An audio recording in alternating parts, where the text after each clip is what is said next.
PTI रहनुमा खुर्रम शेर जमान का कहना है कि बारिशों का अलर्ट जारी होने के बावजूद नालों की सफाई नहीं की गई। बारिश में पानी जमा होने की वजह नालों की सफाई का न होना है। पीपल्स पार्टी कराची में छोटे नालों की सफाई का काम नहीं करा रही। वफाकी हुकूमत ने वादे के मुताबिक बड़े नाले साफ कर दिए हैं।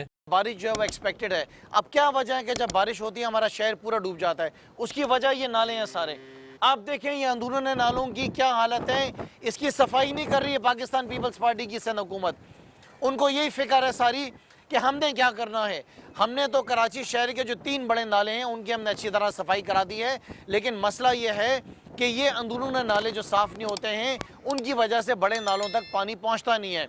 अंदाज़न 485 नाले हैं ऐसे जो कि साफ़ करने की ज़िम्मेदारी है डीएमसी की, और तकरीबन 44 नाले हैं जो कि केएमसी ने साफ़ करने हैं। ना तो इस शहर का जो एडमिनिस्ट्रेटर है मुर्तज़ा वो इसकी सफाई करता है, ना local government minister Nasir Hussain Shah वो सफाई करते हैं। अब जब बारिश होगी सारे मिनिस्टर रोड पे भाग रहे होंगे और अपनी वीडियोस बना रहे होंगे, दिखा रहे होंगे कि हमने सफाई की है, हम कोशिश कर रहे हैं। अगर कोशिश करनी है नासिर शाह साहब, मुर्तज़ा वहाब साहब, मुराद अली शाह साहब आएँ, ये नाले साफ़ करें। बारिश होगी ये नाले ब्लॉक्ड हैं। कराची शहर आप देखना 2 दिन में जो बारिश हो रही है वापस डूबेगी, और ये ड्रामेबाज जो हैं घूमते फिरते रहेंगे, कैमरे को लेकर दिखाएंगे कि हम जैसे बहुत काम कर रहे हैं। हालात शहर के बहुत ज़्यादा बुरे हैं।